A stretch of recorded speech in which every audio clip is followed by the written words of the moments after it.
Hello guys welcome to my new blog new channel अनि आजको नयाँ ब्लगमा हजुरहरूलाई स्वागत छ। आज चाहिँ यहाँ हामी यस्तो केही नै होइन आज तर होइन आज गाई पूजाको दिन हो होइन। अनि म चाहिँ मामा घर आइरहेको छु अनि यो चाहिँ मेरो मम्मी नि यहाँ चाहिँ यिनीहरू चाहिँ भैलो खेल्न जाने गाई होइन। अनि भैलो खेल्न जाने अनि पुरा चटक पारेर कुर्ता लाएर के मेकअप गरेर जाने अरे कि यिनीहरू चाहिँ होइन। मेकअप चाहिँ गरेको छैन। अनि यिनी चाहिँ यिनी ब्युटिफुल हुन्। यिनी चाहिँ मेरो मामाको छोरी हुन् होइन। अनि मेरो मामाको छोरा छोरी त यत्रो यत्रो सानो सानो छन्। हजुरहरूको त पुरा आफू जस्तै ठुल्ठुलो हुन्छन् होइन। मेरो त सानो सानो अनि म चाहिँ भैली खेल्न जाने पनि मान्छेहरू पाएन। म यस्तो टेन्सनमा बसिरहेको छु गाइजहरू। हजुरहरूले मलाई भैलीको दक्षिणा पठाइदिनु होला। अहिलेको साल मेरो तिहार पनि छैन, मेरो टिका पनि छैन। अनि त्यहाँ हेर्नु त्यहाँ नाचिदिएँ त्यत्तिकै नाच्दै बसियो चाहिँ जतिलाई नचाउँथ्यो यो डान्सर हो। अनि त्यही हो नि हेर्नु न गाइज हाम्रो मामा घरमा चाहिँ यस्तो पसल छ। यहाँ मासु के अरे यहाँ चाहिँ मोमोहरू छ, ससेसहरू छ। अनि यहाँ चाहिँ यस्तो मासु पसल छ। यहाँ आइसक्रिम पनि छ, म आइसक्रिम खाँदैछु। अनि यहाँ ससेस छ। अनि यहाँ बुढाबुढीहरू अहिले भैली खेल्न जाने रे। अनि यहाँ चाहिँ कुनै छ क्या हाम्रो होइन यहाँ पुरै ससेस बन्छ कि यहीँ यहीँ बन्छ। पोल्ट्री फार्मिङ पनि छ। हजुरहरूलाई मासु धेरै चाहिन्छ भने अर्डर गर्नु होला। चितवनमा पर्छ, चितवन शुक्रनगर। आदर्श सप्लायर्स हो यसको नाम चाहिँ। गाडी नै हो त्यसको। अनि यहाँ पुरै बन्छ है। यहीँ घरमै बनाउने हो ससेस मोमो मासु। गाइस यो रङ्गोली चाहिँ मैले बनाएको हो होइन। यो झिलमिली नि मैले टाँगे हो भनेर भन्न मिल्दैन।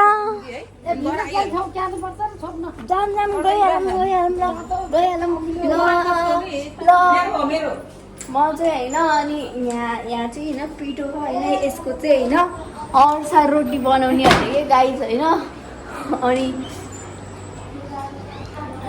अनि तपाईँहरू थाहा मलाई यहाँ नयाँ कुर्ता ल्याइदिनु भयो माइजूले मलाई 30 कुर्ता सिला होइन कि तर यो कुर्ता सिलाउनै भएको छ होइन। यो चाहिँ मेरो कुर्ता अरे कस्तो राम्रो हो त राम्रो हो। अनि अनि अनि त्यही नै होइन। अनि यो चाहिँ मेरो आन्टी मेरो मम्मीको बहिनी मेरो मम्मी जस्तो देखिनुहुन्छ उहाँ चाहिँ।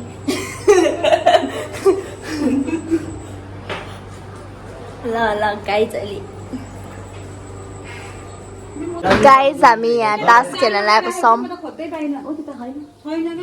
यो बुढाबुढीहरू अनि यो चाहिँ माइजू चाहिँ खतरा हाँसिदिनुहुन्छ हाम्रो माइजू त गएर किच खन्डी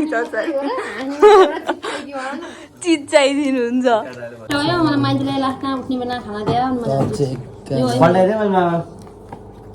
मेरो कलरै निस्केको अट्ठा जुट तिमीलाई त खाइदिएँ कलर हो।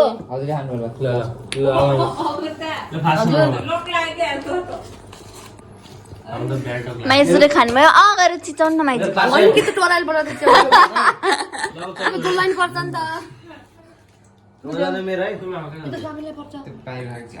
गाइस हाम्रो मामा घरतिर बुहारी बनेर आउनु फाइदा हुन्छ, तास खेल्न पाउनुहुन्छ।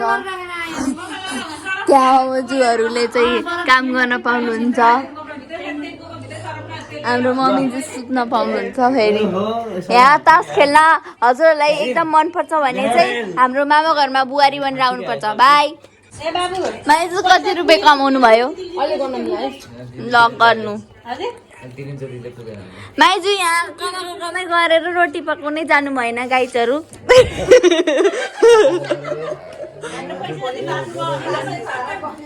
तास खुवाएर बस्नुहुन्छ माइजूले रोटीको ठाउँमा के अरे भेली रोटीको ठाउँमा। यहाँ फेरि जेठी माइजूको हालत यस्तो छ। तास नहेर पनि गफ लडाएर बस्नुहुन्छ माइजू चाहिँ गफ लडाएर लास्ट है म भनेमा उठे अब मम्मीको पारा चाहिँ यस्तो हो हाम्रो मामा घरमा आएर काम गर्ने भनेको आन्टी मात्रै यहाँ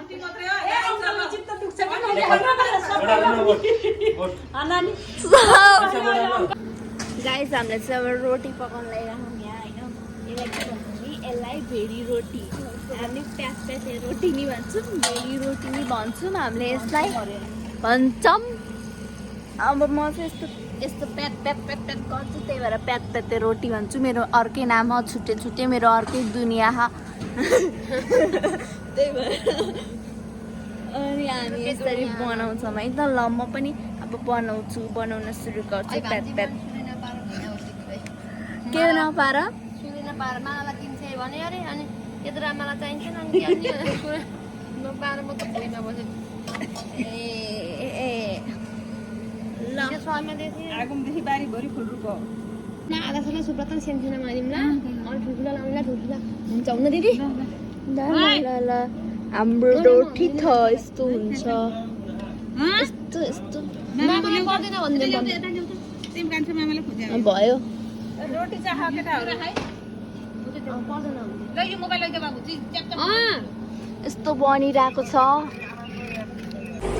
हेलो गाइस आजको लागि चाहिँ यति नै आज अब पछि भेटेर होइन आज यस्तो रोटी बनाएर दिनु गयो 6 बज्यो छ्याप छ्याप गर्ने रे ल भाइ